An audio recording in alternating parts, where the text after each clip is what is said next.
عبداللہ کی شادی کو تقریباً 2.5-3 مہینے گزرے۔ اب شام کے سفر کی تیاری کا وقت آ گیا۔ سبھی حضرات تیاری میں مصروف ہیں۔ ادھر آمنہ ایک تھیلی میں ستو کر رہی ہے، تھیلی کا منہ باندھ رہی ہے اور سفر کی تیاریوں میں مشغول ہے۔ کچھ رشتہ دار بھی آ گئے، اہل پڑوس والے بھی آ گئے کہ عبداللہ سفر پہ جائیں گے، ابھی شادی ہوئی ہے، 2.5-3 مہینے گزرے ہیں اور نئی نویلی دلہن کو چھوڑ کر وہ شادی کا کتنا بہترین ماحول تھا اسے چھوڑ کر اب وہ سفر پہ جائیں گے اور سفر 6 منزلیں طے کر کے رقیستان کا سفر طے کر کے ملک شام تک جانا ہے۔ اتنا لمبا سفر ہے، لیکن یہ بھی خیال ہے کہ یہ سفر تجارت کے لیے ہوا کرتا ہے، سبھی حضرات تجارت کے لیے سفر کرتے ہیں، یہ بھی دل میں خیال ہے۔ ادھر عبد المطلب وہ پیشانی پر بوسہ دیتے ہیں اور دعائیں کرتے ہیں، رب کعبہ کی قسم کھاتے ہیں اور تسلی دیتے ہیں، اپنے بیٹے کو سمجھانے والی بات بتاتے ہیں کہ بیٹا سفر میں اس طرح رہنا ہے، سفر میں اس طرح رہنا ہے، بڑی ہوشیاری کے ساتھ سفر طے کرتا ہے۔ بڑے چرچے ہو رہے ہیں اور ارد گرد لوگ جمع ہو گئے، وہ یہ کہتا ہے کہ آپ سفر پہ جا رہے ہیں، سنا ہے کہ وہ راستے کا سفر بیابان جنگل ہے اور ہولناک بھی اس کے اندر موجود ہوتی ہے۔ کوئی یہ کہتا ہے کہ وہاں تو لٹیرے موجود ہیں۔ عبداللہ تلوار نکالتے ہیں اور تلوار نکالنے کا اشارہ یہ ہوتا ہے کہ ہم ہاشمی گھرانے کے لوگ کبھی گھبراتے نہیں ہیں، ہم کبھی بھی اس چیز سے ڈرتے نہیں ہیں، یعنی اشارہ اس بات کا تھا کہ ہم بہادر لوگ ہیں، سفر ہمارے لیے کوئی معنی نہیں رکھتا۔ گھر کے اندر سفر کی تیاری چل رہی ہے، ہر اعتبار سے عورتیں سفر کا سامان تیار کر رہی ہیں، مرد عبداللہ کے پاس بیٹھ کر گفتگویں کر رہے ہیں، سفر کا راستہ بتلا رہے ہیں، سفر میں آنے والی دشواریاں، کٹھنائیاں اور سفر کیسے طے کرنا ہے، تجارت کا مال کیسے فروخت کرنا ہے، ان ساری چیزوں میں گفتگو ہو رہی ہے۔ ادھر جب عبداللہ کی روانگی کا وقت ہوتا ہے، دروازے سے باہر نکلتے ہیں تو ایسی قطاریں عورتوں کی لگی ہوئی ہیں۔ میں مثال دیتا ہوں، جس طرح آج ماحول ہمارے یہاں سعودی عرب جانے کا ہوتا ہے، کمانے کے لیے لوگ جاتے ہیں تو کئی مہینے پہلے تیاریاں کرتے ہیں، عورتیں، پڑوس کی عورتیں، رشتہ داریوں سے تمام لوگ جمع ہو جاتے ہیں اور ان کو ایئرپورٹ تک چھوڑنے کے لیے جاتے ہیں۔ وہ سفر اس طرح کا ہوتا تھا کہ گھوڑے اور اونٹ کی سواریاں ہوا کرتی تھی۔ اب عبداللہ جیسے ہی گھر سے باہر نکلے ہیں،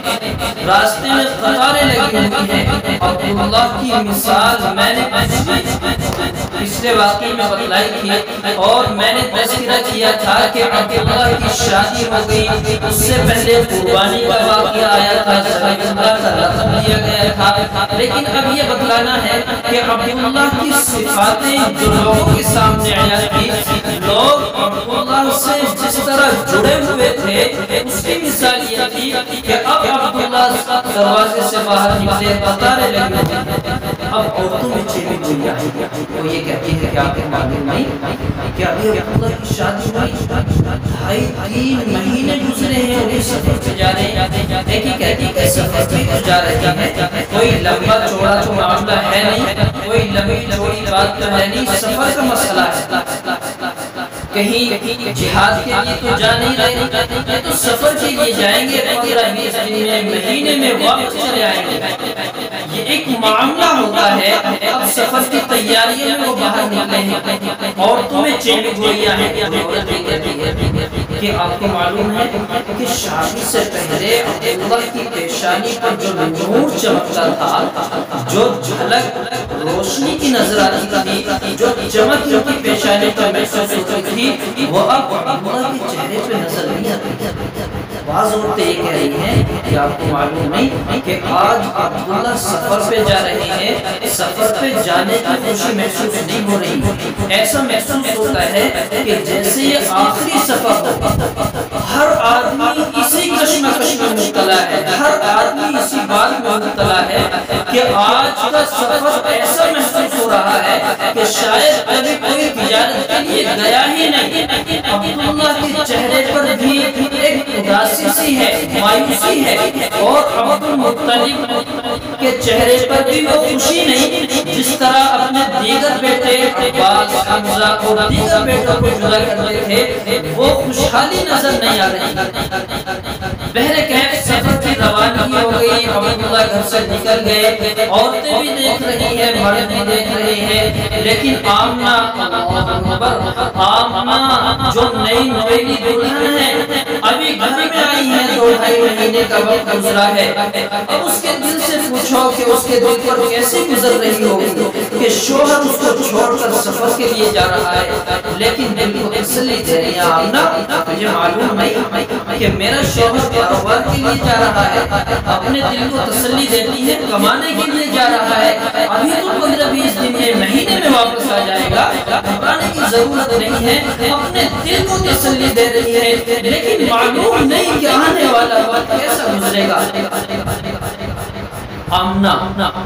لوگوں کے ساتھ تو کھڑی نہیں ہے، عورتوں کے ساتھ تو کھڑی نہیں، وہ فوراً دیوار کے اوپر چڑھی ہے، چھت پر پہنچ گئی، اور اب عبداللہ کے قافلے کو دیکھ رہی ہے، اور قافلے کو دیکھتی رہی، اب وہ قافلہ رواں دواں ہے، اب وہ جھاڑیوں کے پیچھے چھپ گیا، کبھی کسی پیڑ کے سائے ہٹتا ہے، پیڑ کی چھاؤں سے تھوڑا سا نظر آتا ہے، آمنہ دیکھتی ہے، ہاں یہ جا رہے میرے اللہ، بہت دور چلے گئے، اب وہ آمنہ نیچے اتر آئی، لیکن ہچکیاں بنی ہوئی ہے، آمنہ کا دل تھامے نہیں تھمتا، لیکن وہ تسلی دیے جا رہی ہے، اللہ اکبر۔ وہ آمنہ اب اپنے شوہر کو جدا کر کے آ گئی، گھر کی تیاریوں میں مصروف ہے، گھر میں لگی ہوئی ہے، وقت گزرتا گیا،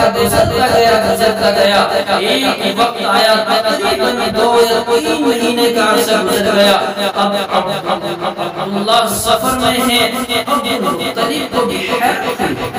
تھوڑی فکر ہوئی کہ اتنے وقت میں تو سفر سے قافلہ واپس آ جایا کرتا ہے، لیکن یہ قافلہ واپس کیوں نہیں آیا؟ کچھ قافلے آئے، عبد المطلب وہاں پہنچے اور یہ کہا کہ بھائی ہمارے عمر کا جو قافلہ تھا سفر کے لیے وہ نکلے تھے، وہ نظر نہیں آتے۔ فرمایا کہ ہاں ہم نے دیکھا کہ وہ اپنے اونٹ کو پانی پلا رہے تھے، وہ تو یثرب کی گھاٹی پر موجود تھے، ہم نے تو انہیں وہاں دیکھا تھا، لیکن بیمار ہو گئے، انہیں بخار آ گیا، بڑا شدید بخار آیا ہوا ہے۔ عبد المطلب گھر آئے، اور گھر آنے کے بعد آمنہ کو تسلی بھی دینا تھا، آمنہ کو یہ کہا کہ آمنہ فکر کی کوئی ضرورت نہیں ہے، عبداللہ جلد واپس آ جائیں گے، ابھی میں کل حمزہ، عباس اور اس کے دیگر بھائیوں کو بھیجوں گا، اور وہاں سے وہ واپس لے کر آ جائیں گے۔ تھوڑا سا بخار آ گیا، سفر کی وجہ سے، گرمی تھکان کی وجہ سے بدن گرم ہو گیا، کوئی بات نہیں ٹھیک ہو جائیں گے، لیکن آمنہ کے دل تھامے نہ تھما، آمنہ کی ہچکیاں بن گئی، اور دل میں خیال آیا کہ کاش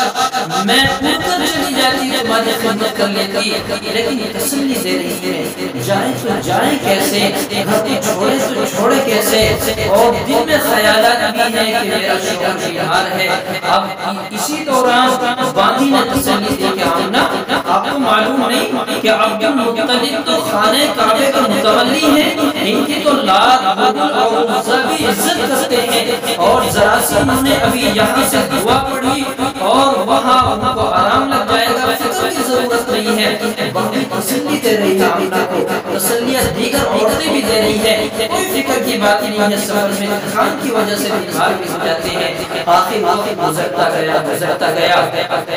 حضرت آمنہ کے میں وہ کمالات اور حضرت آمنہ کے سامنے نئے نئے نمودار ہونے والے واقعات کا ذکر اس وقت نہیں کروں گا کہ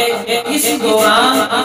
حضرت آمنہ کے سامنے کون کون سے واقعے پیش آئے تھے۔ کیا وہ بھی واقعہ پیش آیا کہ آمنہ اگر دیوار کو ہاتھ لگاتی ہے تو اس دیوار سے خوشبو ہی نہیں جاتی؟ آمنہ اگر پانی لینے کے لیے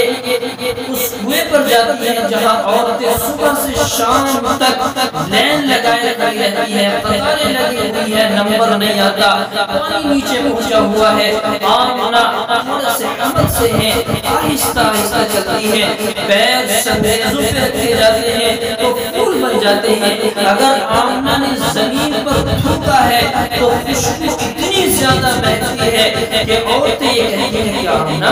تیرا تو شوہر بھی یہاں موجود نہیں ہے، آخر تجھے خوشبو لا کر کون دیتا ہے؟ اتنی خوشبو لگاتی ہے کہ محلہ مہکا ہوا ہے، جدھر کو گزر جاتی ہے وہاں خوشبو ہو جاتی ہے۔ آمنہ یہ کہتی ہے کہ میری لاڈلی سہیلیوں، میری بہنوں، آپ کو معلوم نہیں ہے میں نے آج تک خوشبو کا استعمال نہیں کیا، مجھے یہ بھی اندازہ نہیں ہوا ہے، مجھے یہ بھی پتہ نہیں کہ آخر یہ ماجرا کیا ہے، یہ معاملہ کیا پیش آ رہا ہے۔ آمنہ یہ کہتی ہے کہ تمہیں معلوم ہے کہ حمل کے دوران کتنی تکلیفیں ہوتی ہیں، آج تک مجھے کرنے کا بھی درد محسوس نہیں ہوا، مجھے یہ بھی محسوس نہیں کہ میرے پیٹ کے اندر کچھ ہے، کتنا حمل ہوا ہے، ذرہ برابر بوجھ محسوس نہیں ہوتا۔ آمنہ یہ کہتی ہے کہ آپ کو معلوم نہیں جیسے میں راستے سے گزرتی ہوں اور در و دیوار راستے میں درخت مکانات نظر آتے ہیں تو مجھے یہ محسوس ہوتا ہے کہ مکان جھک کے مجھے سجدہ کر رہے ہیں،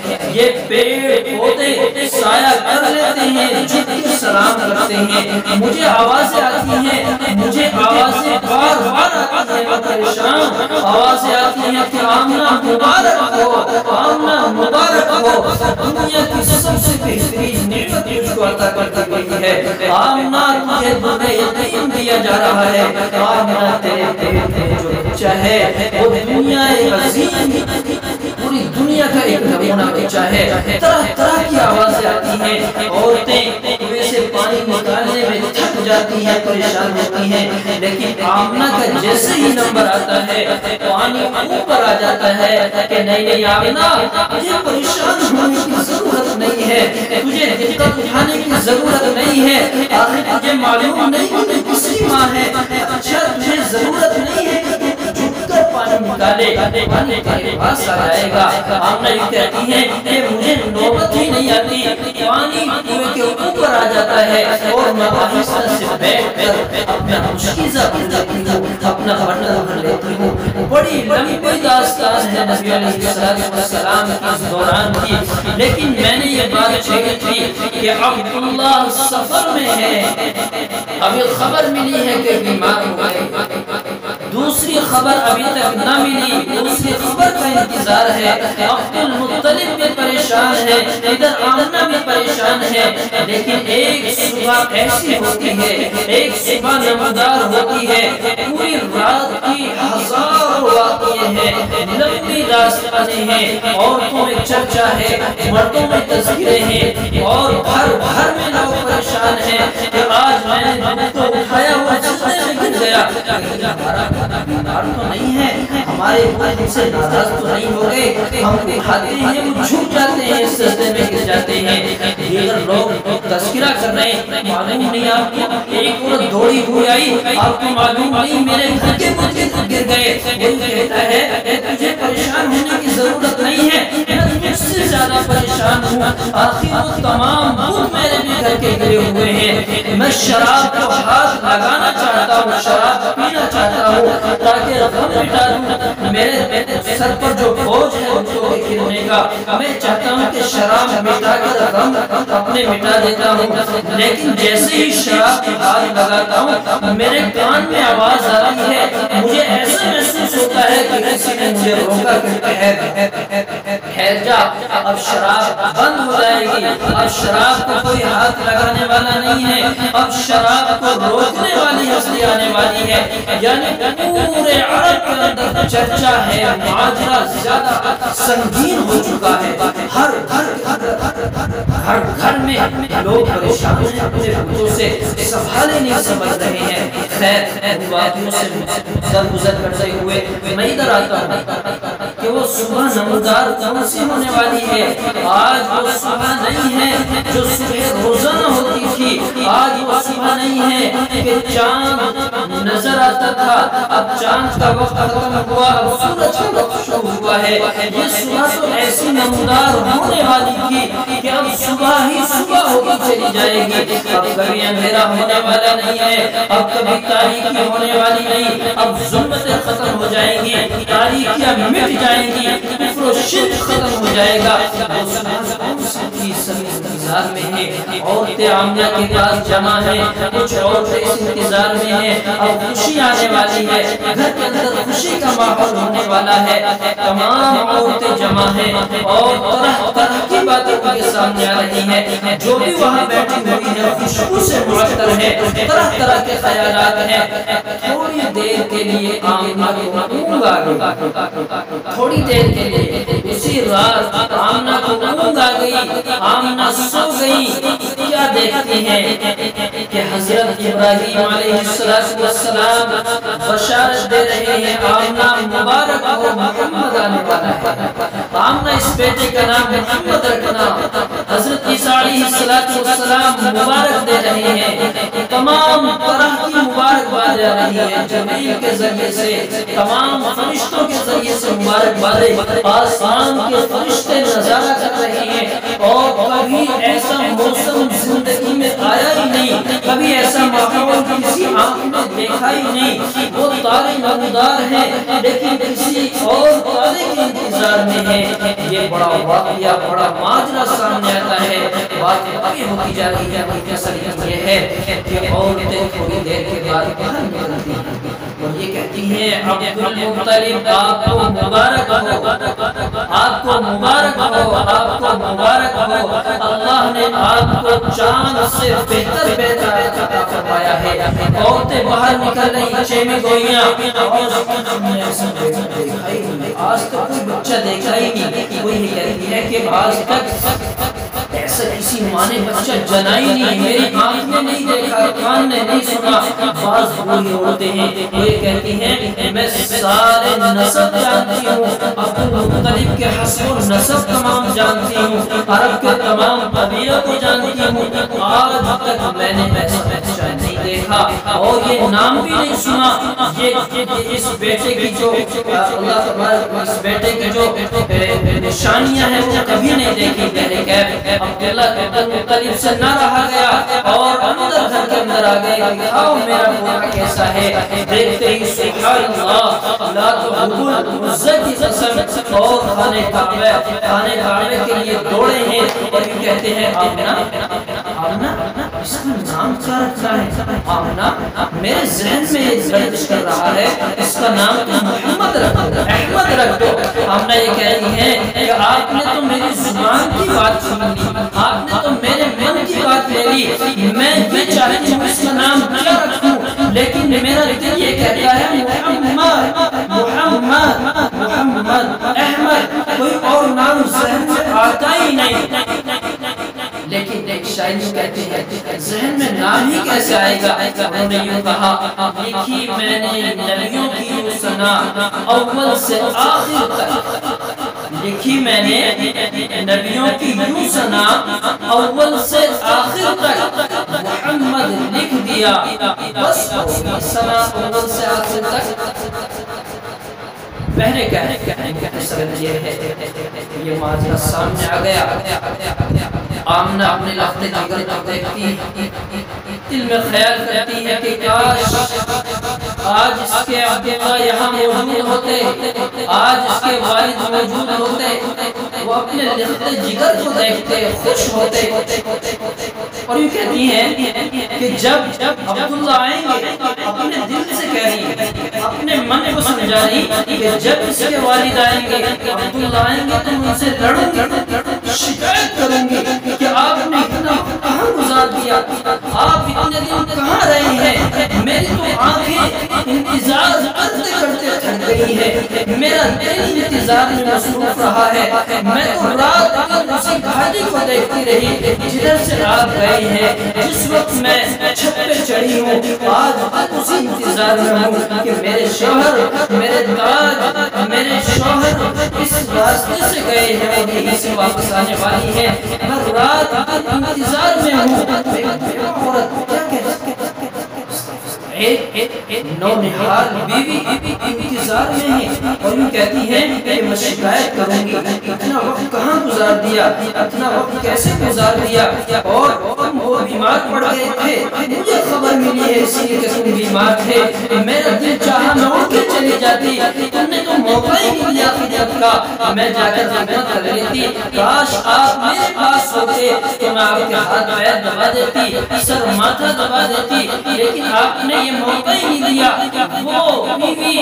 اپنے گھر میں بیٹھی ہوئی انتظار میں ہے، صبح ہوتی ہے، عبد المطلب قافلے کی طرف رواں دوا ہوتے ہیں، انہیں خبر ہوتی ہے کہ ایک اور قافلہ آیا ہے جو عبداللہ کے ساتھ گیا تھا، اس قافلے سے معلوم کرتے ہیں کہ میرا بیٹا کہاں ہے، قافلے والے کہتے ہیں کہ عبداللہ انتقال کر گئے، عبداللہ انتقال کر گئے، اس دنیا سے رخصت ہو گئے، عبد المطلب کے پیروں سے زمین نکل گئی، وہ گھر آئے اور ان کے یہاں کوئی معاملہ ایسا نہ ہوتا تھا کہ وہ بات کی ہیرا پھیری کریں، رد و بدل کریں، اور گھر کے اندر آئے ہیں، انہوں کہا آمنہ تو آج بیوہ ہو گئی، تیرا شوہر دنیا سے چلا گیا، بچہ یتیم ہو گیا، آج تو بے سہارا ہو گئی۔ اللہ اکبر، اس نئی دلہن نے جب یہ سنا ہوگا کہ اس کا شوہر دنیا سے چلا گیا، صرف 2.5 مہینے کا وقت میرے ساتھ گزارا تھا، 2.5 مہینے کا عرصہ میرے ساتھ گزارا تھا، اس کے دل پر کیسی گزری ہوگی۔ عبد المطلب کے سامنے تو نہ روئی، آنسو کو تھامے رکھا، جیسے ہی عبد المطلب گھر سے باہر نکلے، آنسو کی لڑی تھمی نہیں ہے، دل کے آنسو نکلے ہیں، آنکھوں سے پانی بہہ رہا ہے، ایک سمندر بہہ گیا۔ اللہ اکبر، وہ آمنہ اپنے شوہر کے انتظار میں تھی، لیکن آج وہ انتظار کی بھی گھڑی ختم ہو گئی ہے۔ میرے عزیزو، انشاءاللہ جب تک ہوتا رہے گا، نبی علیہ السلام کی پیدائش سے پہلے کے جو واقعات ہمارے سامنے رونما ہوتے ہیں، اس تاریخی واقعات ملتے ہیں۔ نبی علیہ السلام کا بچپن، اس دن کا واقعہ، اور نبی کا بچپنا،